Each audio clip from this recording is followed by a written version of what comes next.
Welcome back. In this video, I'm going to cover formatting of column charts. We'll be looking at 12 specific formatting elements and how to do that in Microsoft Excel. And this is the data that we will be using for this exercise. It's the department and how many employees were in each department in 2021 and in 2022.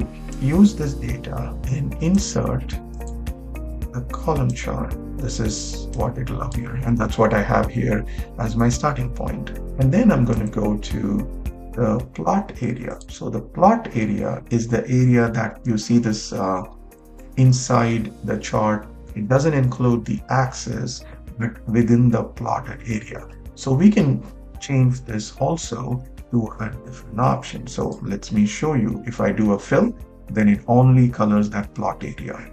I generally try to not to do them in two different formats, so I use the same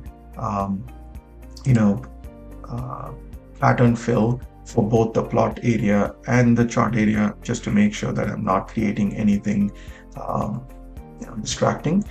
So just want to call that out. You have the option to control the plot area fill color also.